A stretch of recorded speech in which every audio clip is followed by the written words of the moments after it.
Hello, welcome to Musicians Roundtable. I'm Jeffrey Goodman, and today I'm speaking with Jerry Willard. Jerry is in Vermont, I'm in Los Angeles, and we're going to be looking at the Baroque guitar, romantic guitar, and modern guitars.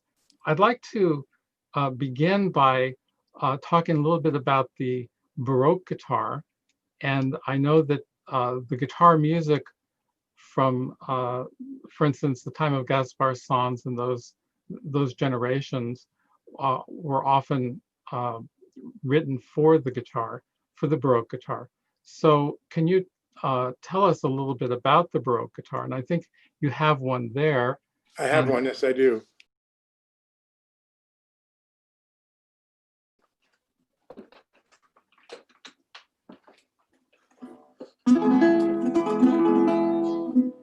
So this is a Baroque guitar that was made by Patrick Caruso in Long Island, New York, about 20 years ago.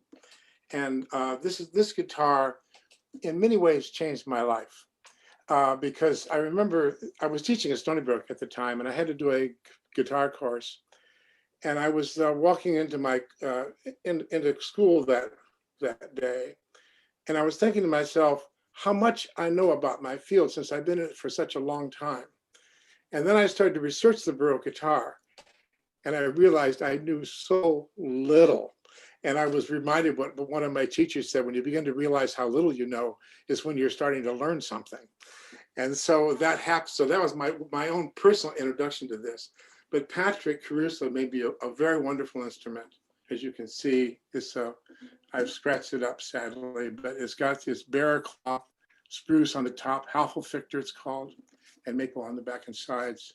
It does this wonderful tail piece, you know, and of course it has friction gears.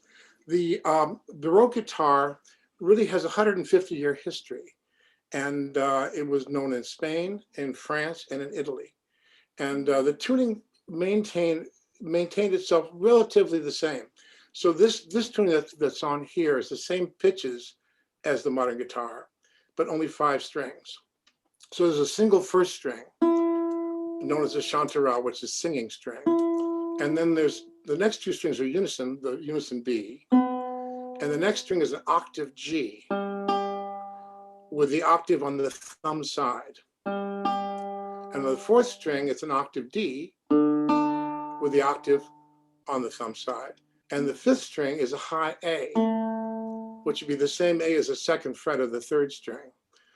So with this, because the tuning is the high notes are on the thumb side, it can work a little bit like a 5-string banjo, and that a lot of the pitches are being the high pitches are being produced by this thumb.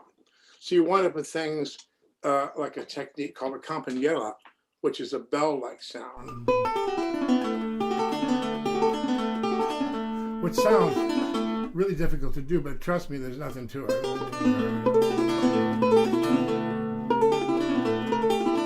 Because what's happening is you're playing those strings going across between the fingers and the thumb.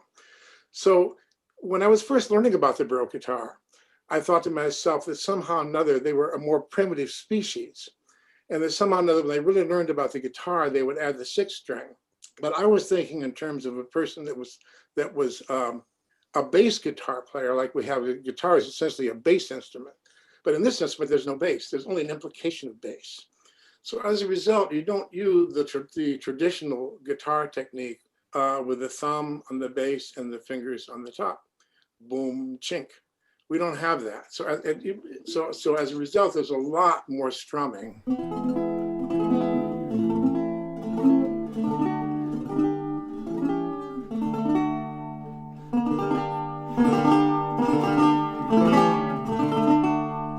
And there's types of techniques where that will be followed with the thumb.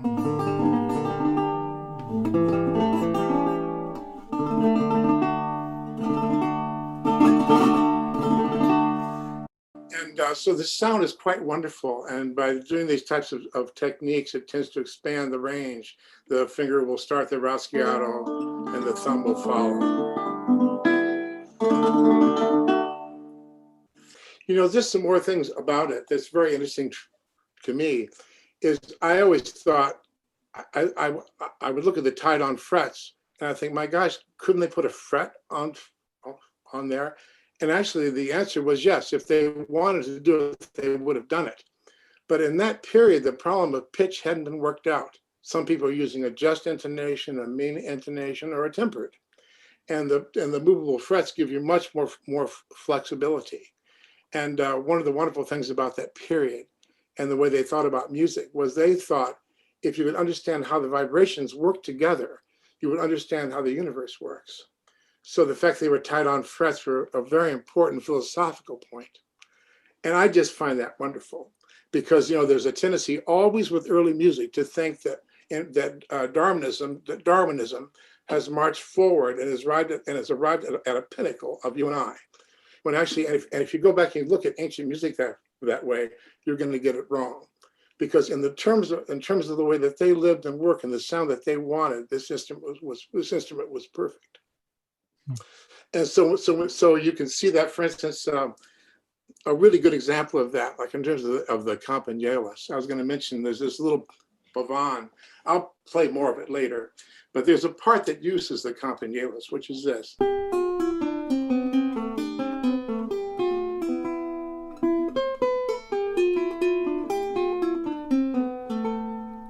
Well, when the early musicologists took this off the tablature, what it sounded like was this.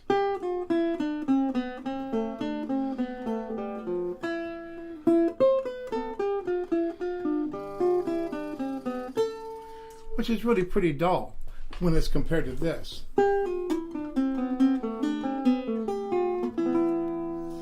So it took a while for people to catch up with this instrument. The other thing that's wonderful about it is as a continual instrument in Baroque orchestra, it's absolutely the best. And I understand with the theorbos and the arch lutes, I mean, visually, those things are beautiful. And the sound, especially in some Bach pieces that I've heard, are quite beautiful. But nothing in our world cuts through an orchestra like this little thing does.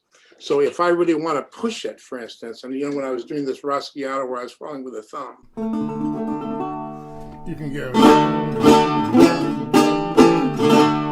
So it'll really bite, and so you can actually, that'll cut right through an orchestra. I remember years ago, I played the chords for the 5th Brandenburg Concerto, which has the big harpsichord part. And there I was with the Baroque guitar doing essentially what a rhythm guitar player would do. And the effect was wonderful. It gave it a very sort of a body sense, especially at the cadences that you wouldn't normally have. So the tuning that I mentioned, I want to just mention one thing. The tuning that I said is these tunings would change oftentimes. I think probably if you said, what is the Baroque guitar tuning? It would be, B, G, D, E, B, G, D, and then A with a high A and octaves. But the reality was that they experimented a lot with the tuning, and every area tended to use different tunings. But this is the main one that has come down to us. A lot of other Baroque guitarists are now using a lower A string also. And the tuning I mentioned to you is not quite authentic. I cheat just a little bit. I do E, B, and then a G with a high G. And actually, if you're being technically orthodox, it should be a unison G. But this high G gives me some very high pitches if I need it, without having to go here. So that's it. Let me play a little bit of this pavane. So this is the Gaspar Sanz Pavanas. Gaspar Sanz, yes.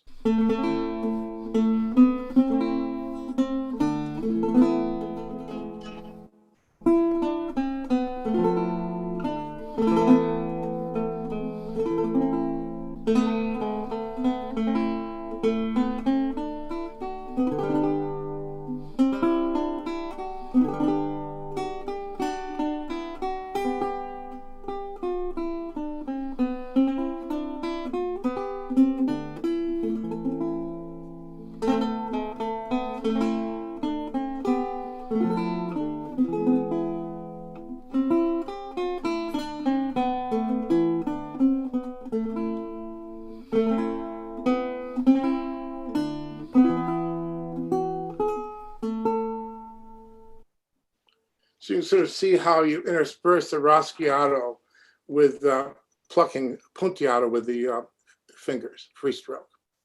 You know, the big problem with this instrument is that the bass is an implied bass. And so there's always a problem with that, because if a bass is an implied bass, then it's very hard to add a real bass to it without ruining it. The Bach violin sonatas have the same problem. If you notice, there are some guitar players that play those that play no basses at all, and say, well, that sounds strange. That sounds like a violin piece being played on a guitar. But then if they start to add basses, then you think, wait, that's too heavy now. Because the same problem with the Bach suites, that's an implied bass that's going on. So the problem with this, with an implied bass, and this is a line that I use a lot, and to me, it really expresses what it is. If I go to an artist and I want to learn to do art, right, and I say, okay, I'm going to draw a cat. I draw a cat with every single whisker, and it looks awful. And a real artist comes up and makes 2 lines, and his cat looks much more like a cat than my cat.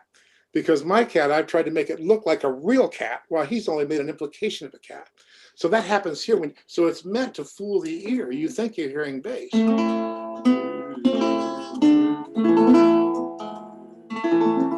But the lowest note in that is actually an E on the first line.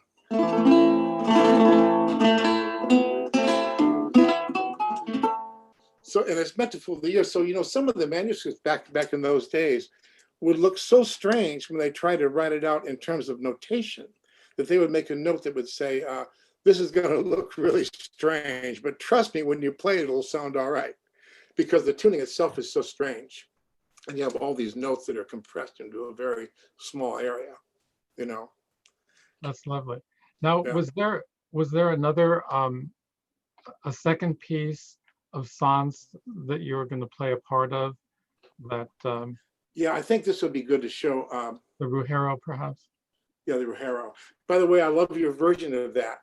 And I have no problems with playing this music on the modern guitar. It's part of the tradition of the instrument. It's just that, like you said very well, that from the Baroque guitar to the modern guitar, you really have to transcribe it almost as if you're transcribing to a different instrument, even though it's with the same tuning, you know. So the Ruggiero, if I play that rather strictly, well, first let me just say one thing quickly. There's an ornament to begin, and so it'd be this.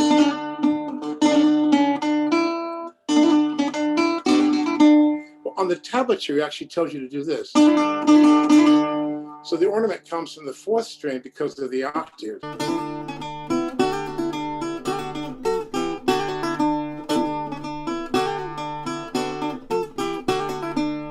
You see, so it really, so you don't always have to do the ornament here. This is a little heavier because you've got the 4th string also. So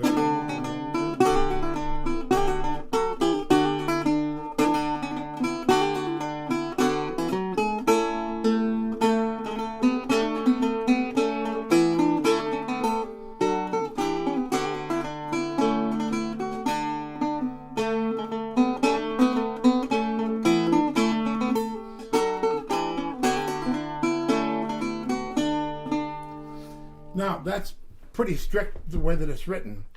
And the problem with Sanz is you can't approach it like you're approaching Bach. Like if you're going to do, say, the first violin sonata, the Adagio, for instance, that's pretty specific the way he wants that. You know, a lot of Sanz is more like a lead sheet. So I could do it that way, but I could also do this.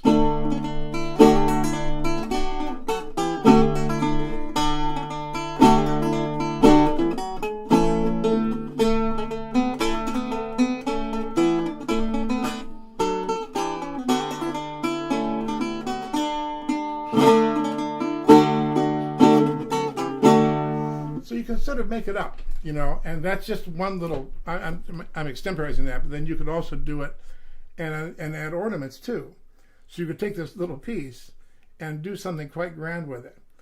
While with the Bach, you wouldn't so much. You'd look at that and say, wait, this is pretty serious stuff, and he wants exactly this. It's very clear. But with the Sanz, there's a tendency to say, look, have a little fun here, and to bring out the folky aspect of it. The one thing that people must realize about Baroque music is, like jazz, it's built from the bottom up. You actually start with a bass line with an ornamental top. That's why oftentimes with Baroque music, it doesn't, the top, the melodic line doesn't have to be precisely rhythmical. You can do in a gall, you know, you can do instead of playing.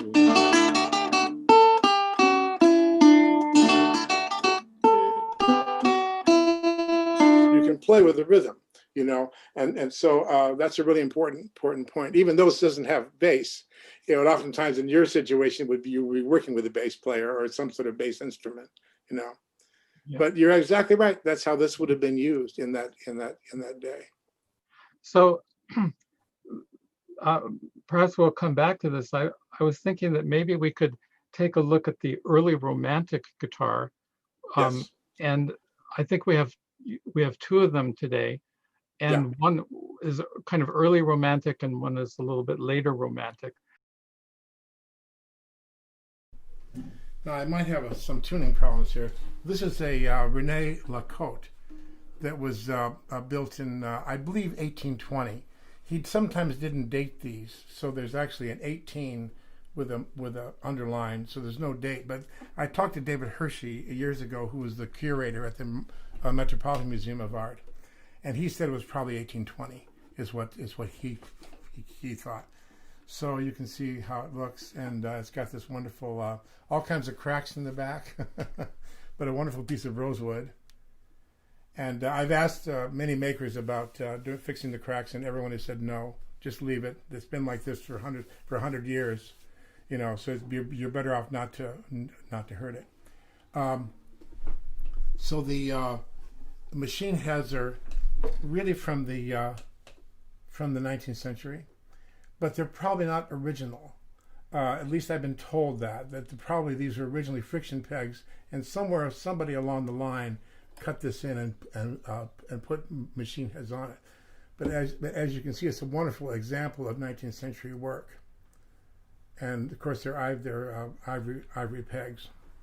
The inside, I don't know if you can see that, but the inside is laminated with spruce. And that was apparently very common at that time. One of his students, Grobert, also did the same exact making with rosewood and lamination. But I bought this in the 1980s, and in those days, these guitars were worth very little. No one really knew what to do with them, and there'd been very little historical work in the guitar's history, you know. And so someone called up, a friend of mine, and said, "I have it for sale. Would you like to buy it?" And I said, "Sure." So Pat Caruso, the guy that made my Baroque guitar, we jumped in the car in Long Island and drove nonstop to Cleveland. I picked it up and I brought it back. And I didn't know what to do with it at first. I mean, I said, well, this is very nice. You know, it's got a nice sound, you know. But I had no reason to really use it except just to have it, because it was a nice thing to have. And then one day, I was doing some work with a mezzo soprano, and we were doing Schubert songs. And since this is kept at low pitch, it was the perfect instrument for that, because she's a low voice. We're automatically coming in at a lower tessitura. So we went to the hall, and I started to play, and suddenly this guitar sounded fantastic. It was the loudest guitar I had on the stage, even more than my modern guitars. And of course, it looks like a toy, you know. And it's a good lesson in that the size of the guitar or the amount of bass in the guitar doesn't necessarily mean it's going to project. It just means that the person that's playing it hears it louder. It's a really important point, and you really have to. And I can't say it enough, not for anybody listening, but for myself, because it's very easy, what I call to be romanced by the bass. The bass will make it sound good to you, but it won't necessarily project the sound. We're going to prove the old adage: it's better to play a few notes out of tune than not to play at all. And I'd like to say also, just so you know, these are gut strings.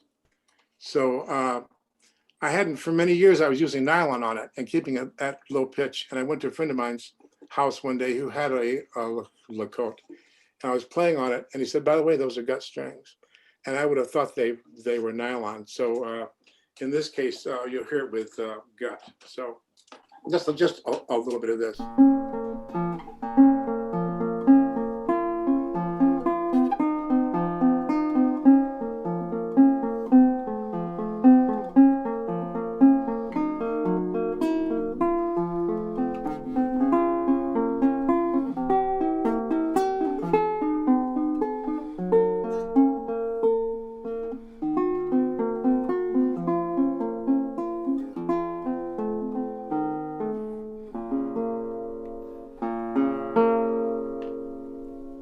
what you get with a smaller body is you get clarity.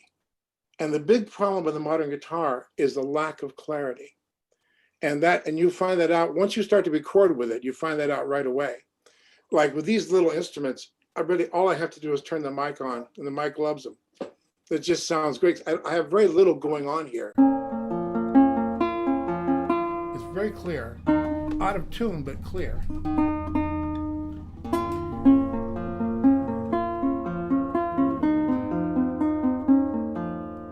So in a way, there's something wonderful about the clarity of that. So when you're playing something that, here's a similar piece, right?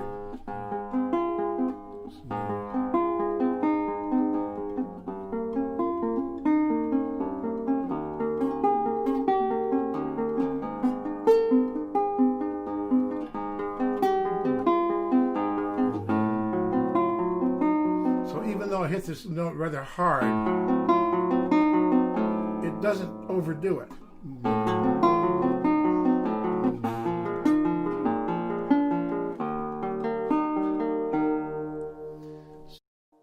So in a way, the dying away of the sound, say more quickly than a modern guitar, is not such a bad thing, because you get more of a, I guess as you say, more of a homogeneous sound to it.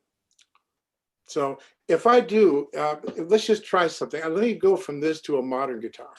All right, just to hear the difference. Now we're going to change pitches because this is low.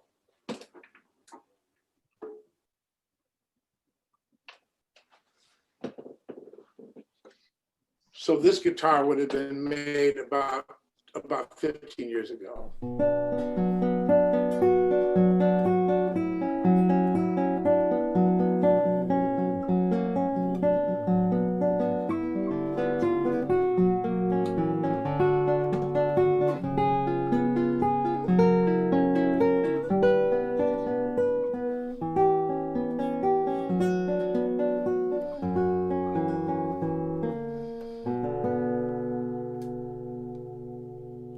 Now, I don't know how it sounds on your end, but this sounds very rich, you know, and it's nice in a way, but it's a different thing. Now it's remarkable to hear them one next to the other. Yeah. So do you have a later 19th century guitar that we're going to look at? Yeah. Before we leave this one, before we make that transition, I just want to say that with the Lacote guitar, the bracing on the inside is like a lute. It's basically a ladder bracing. You have braces that go this way. And so essentially this is like a lute. It tends to look backward. So this is the tradition, and he's doing that. The next one I show you, the Panormo, in a way looks forward to the modern guitar. And I'll explain that.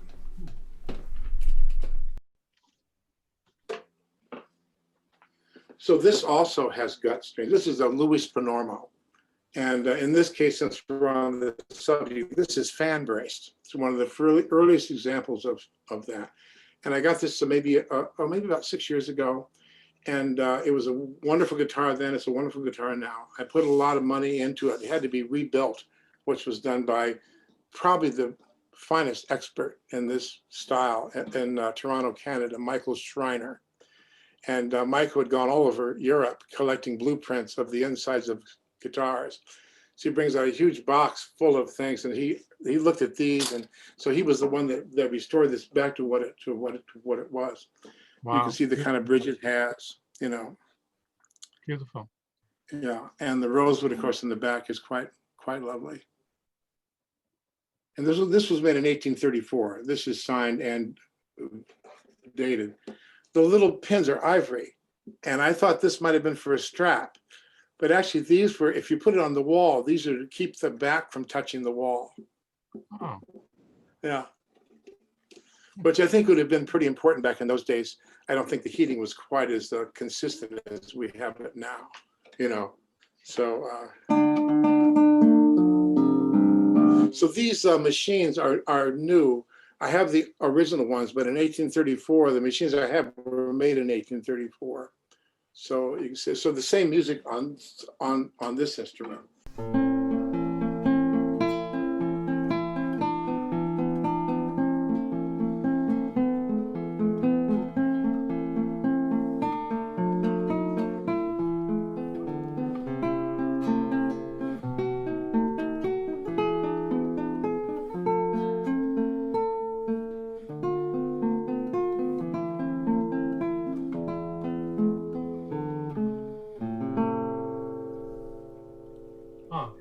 would you mind playing that same exact passage on the Lacote? Not at all, no. That's a good idea.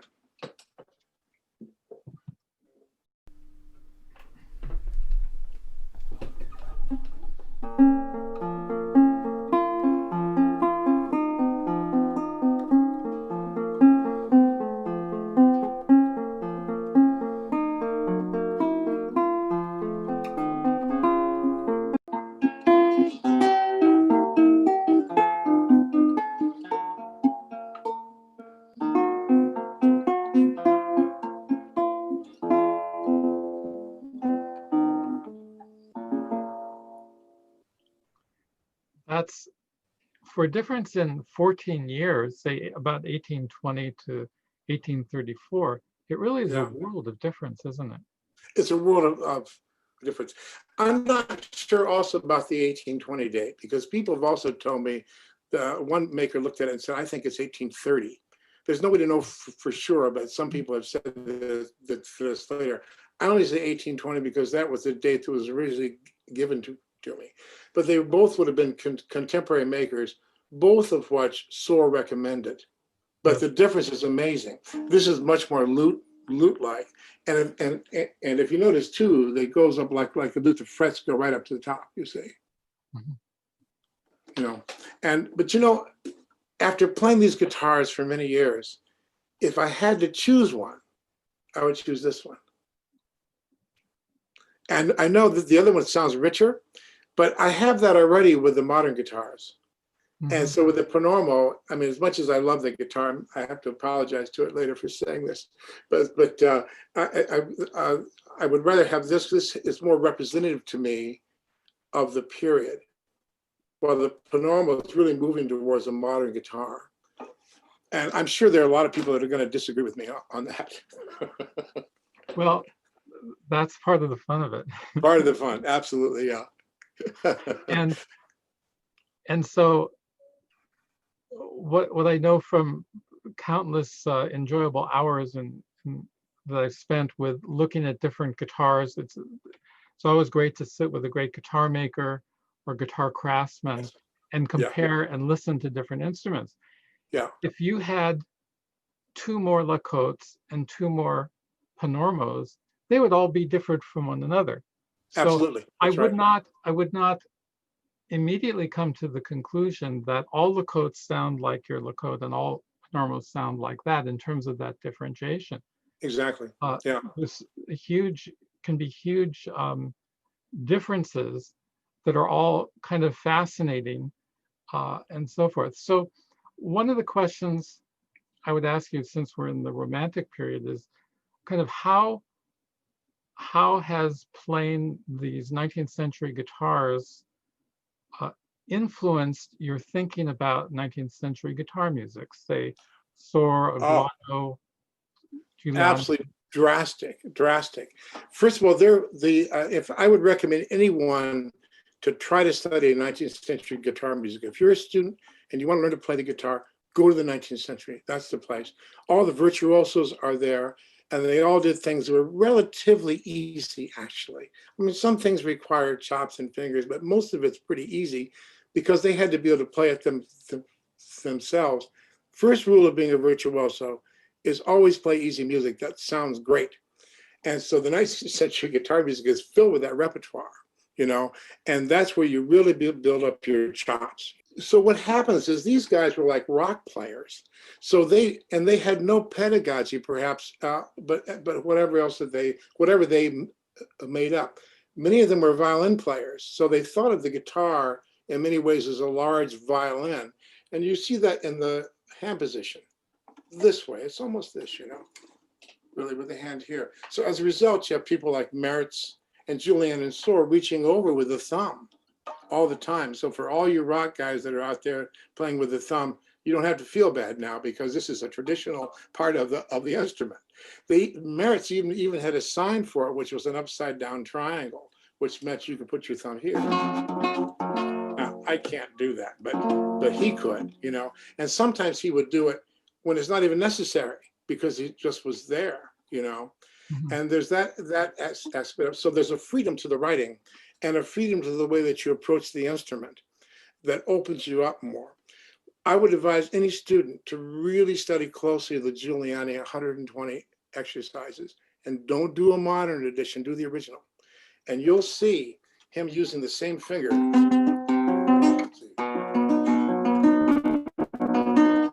With the index finger jumping. And at first it seems like it's just not right. But as you play it, it starts to take us, you start to say, oh, you know, that actually works in a very strange way. So they were really thinking, in our sense, they were thinking outside the box. Because I was brought up with the Segovia school, you know, and you had to do it the way Segovia did it. And I remember with my teacher, I came in with some ideas dynamically. He says, no, it doesn't go that way. You have to do a forte here, a puntacello there, because that's the way Segovia did it. Well, the 19th century guitar really frees you up, you know. For instance, for years, I used to play this. And,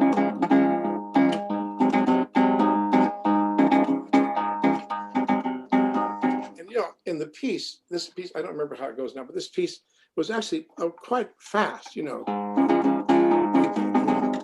by Giuliani. Well, you know, he's a guitar player like I am, so he's not going to do something that's impossible to do. But once I started to realize what was going on, what he wants, of course, is this.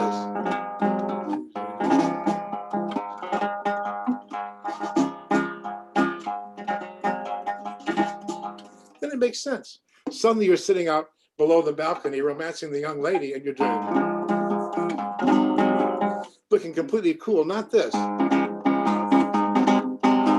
I mean, that's not going to be cool, you know. So when you start to look at it, you have to look at that music in a way that you have to try to look at it through their eyes. And there's got to be a simple way to do it, you know. Now, I'm not putting these guys down. They're fantastic virtuosos, and believe me, I wish I could play half their repertoire. But a lot of it was easy, you know. And part of the tradition of the instrument was the arpeggio. So you could do, it's not such a big deal now, but you could.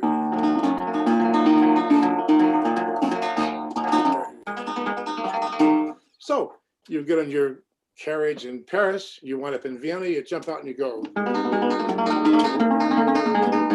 And of course, we know that that's pretty easy to do, but they didn't know it back then. So a lot of the arpeggios were meant to be virtuosic and to wow people, and for not to be particularly difficult to play. I think also, as you're saying this, I'm kind of remembering, I can't quote it exactly, but in Sor's method book, he's very clear that he doesn't want there to be awkwardness in technique, that all of the writing needed to have a certain kind of dignity and reserve to it. It didn't exclude the virtuosic, but it should definitely not be tortured as far as the unusual and strange demands that would put on exactly. Yeah. You know, there's something that John Williams said once that I think is a really good saying. It said, if your fingering you're working on doesn't work in 20 minutes, change it. I think for this humble soul, it might be more like 40 minutes or 4 hours. But I get it. But I get his point. In other words, you shouldn't just be beating your head against the wall to try to fix something that's not fixable. And that part of the idea of fingering and part of the idea of playing is to make it easy. That's why we the two reasons we finger is to make it easy and for musical conception both. And so if it doesn't do that, then you need to change it. I can't tell you the number of students I've had come in. They'll be working at trying to work a passage after months and months and not getting it, you know, and it's time to change it. And the 19th century is great that way because there's a freedom to it. They were the rock stars of their day. They were the Van Halens of their day. Giuliani especially. I mean, he's one of all the guitar players. I'd love to hear him play because, well, I bet he could really play. Anyway, the 19th century guitar is great, and I think anybody that should do it should really try it. There's some wonderful makers out there now making some wonderful copies. You know, lately I've stopped using a footstool, so it's uncomfortable for me now with these old instruments, and I've been playing a lot more modern guitar. So I use one of these things now, so both of my feet are flat on the ground.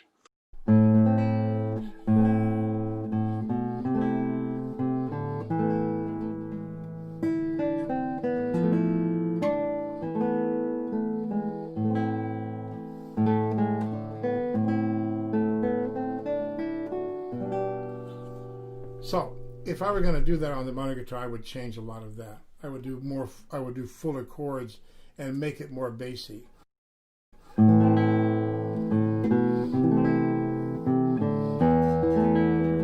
That kind of thing. And here,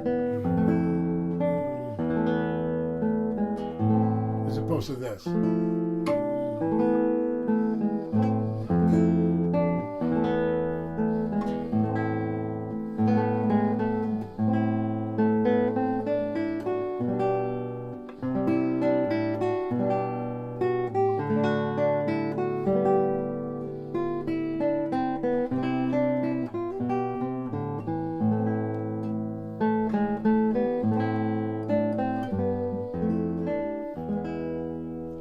So now, if I do that, so now for a real contrast.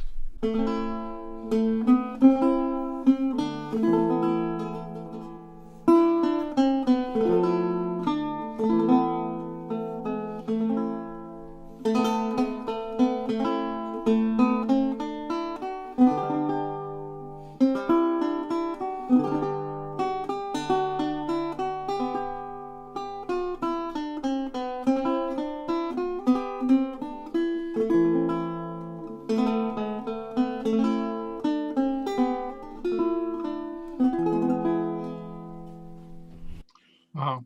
So what do you think? Which one do you like better? I've got to call my guitar maker and see if I can get one of those made for me. Yeah. I'm being pulled in that direction. It's just beautiful. Yeah. Once you play the repertoire on this, you'll never go back. You'll never go back because there's a lightness and an airiness to it that you just can't get on the modern guitar. As beautiful and rich as it is, you actually don't want the richness. Thank you, Jerry, for all of this magnificent stuff that you shared with us. It's really great. Thank you. I really enjoyed doing it. It was a lot of fun.